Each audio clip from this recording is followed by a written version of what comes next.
witnessed the festival he describes, though he heard the sound of the firing in the distance. Fortunately, exact records of these festivals, and of the number of men who perished at them, have been preserved in the archives of the royal family at Calicut. In the latter part of the 19th century they were examined by Mr. W. Logan, with the personal assistance of the reigning king, and from his work it is possible to gain an accurate conception both of the tragedy and of the scene where it was periodically enacted down to 1743, when the ceremony took place for the last time.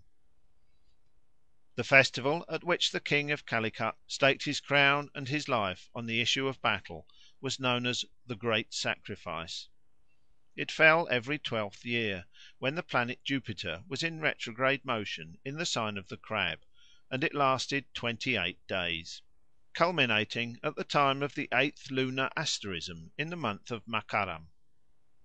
As the date of the festival was determined by the position of Jupiter in the sky, and the interval between two festivals was 12 years, which is roughly Jupiter's period of revolution round the sun, we may conjecture that the splendid planet was supposed to be in a special sense the king's star, and to rule his destiny, the period of its revolution in heaven corresponding to the period of his reign on earth.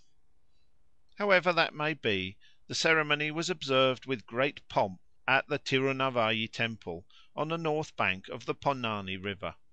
The spot is close to the present railway line.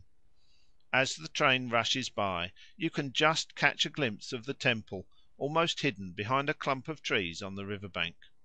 From the western gateway of the temple a perfectly straight road, hardly raised above the level of the surrounding rice fields and shaded by a fine avenue, runs for half a mile to a high ridge with a precipitous bank, on which the outlines of 3 or 4 terraces can still be traced. On the topmost of these terraces the king took his stand on the eventful day. The view which it commands is a fine one.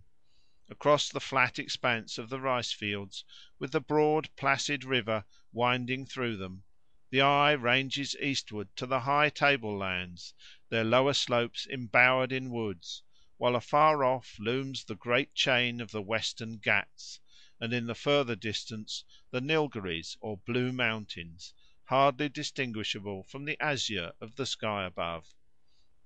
But it was not to the distant prospect that the king's eyes naturally turned at this crisis of his fate. His attention was arrested by a spectacle nearer at hand.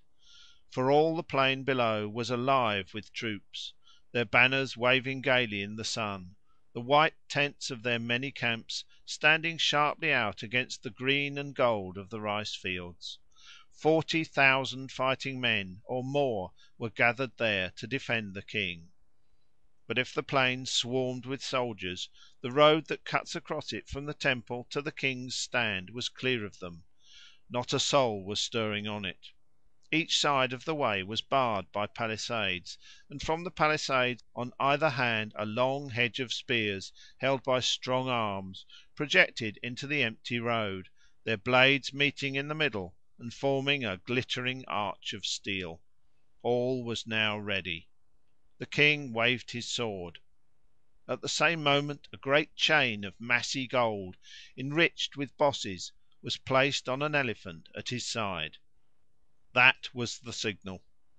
On the instant a stir might be seen half a mile away at the gate of the temple.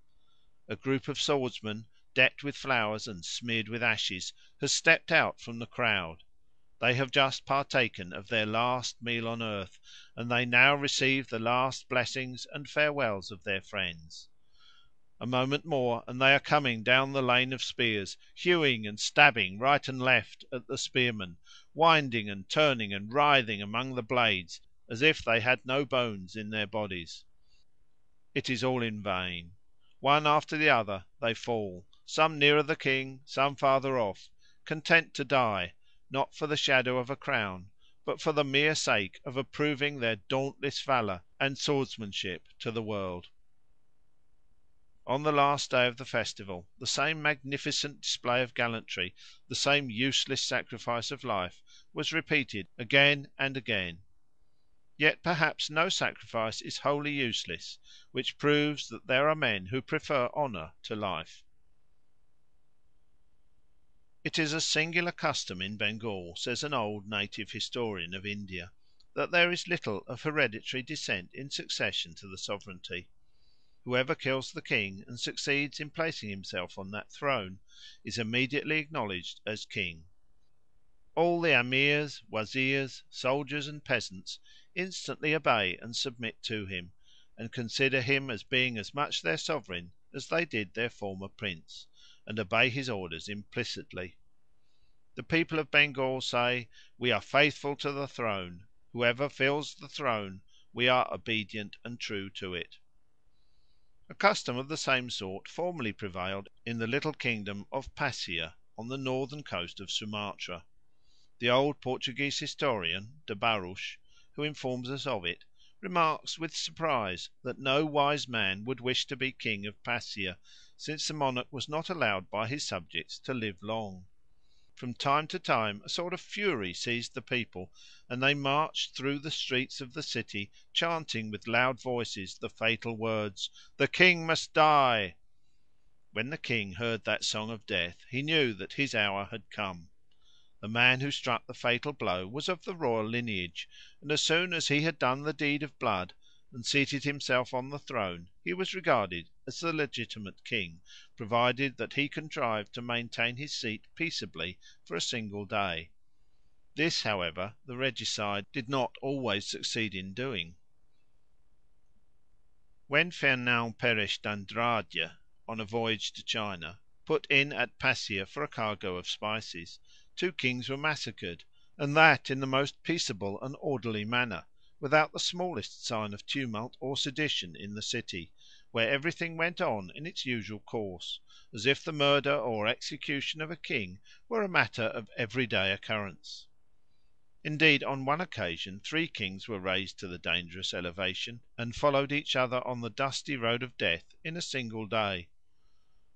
The people defended the custom, which they esteemed very laudable, and even of divine institution, by saying that God would never allow so high and mighty a being as a king, who reigned as his vicegerent on earth, to perish by violence, unless for his sins he thoroughly deserved it. Far away from the tropical island of Sumatra a rule of the same sort appears to have obtained among the old Slavs. When the captives Gun and Jarmeric contrived to slay the king and queen of the Slavs and made their escape, they were pursued by the barbarians, who shouted after them that if they would only come back they would reign instead of the murdered monarch, since by a public statute of the ancients the succession to the throne fell to the king's assassin. But the flying regicides turned a deaf ear to promises which they regarded as mere baits to lure them back to destruction. They continued their flight, and the shouts and clamour of the barbarians gradually died away in the distance. When the kings were bound to suffer death, whether at their own hands or at the hands of others, on the expiration of a fixed term of years, it was natural that they should seek to delegate the painful duty, along with some of the privileges of sovereignty, to a substitute who should suffer vicariously in their stead. This expedient appears to have been resorted to by some of the princes of Malabar. Thus we are informed by a native authority on that country that "in some places all powers both executive and judicial were delegated for a fixed period to natives by the sovereign. This institution was styled thalaveti parothiam, or authority obtained by decapitation. It was an office tenable for 5 years, during which its bearer was invested with supreme despotic powers within his jurisdiction. On the expiry of the 5 years the man's head was cut off and thrown up in the air amongst a large concourse of villagers, each of whom vied with the other in trying to catch it in its course down. He who succeeded was nominated to the post for the next 5 years. When once kings, who had hitherto been bound to die a violent death at the end of a term of years, conceived the happy thought of dying by deputy in persons of others, they would very naturally put it in practice; and accordingly we need not wonder at finding so popular an expedient.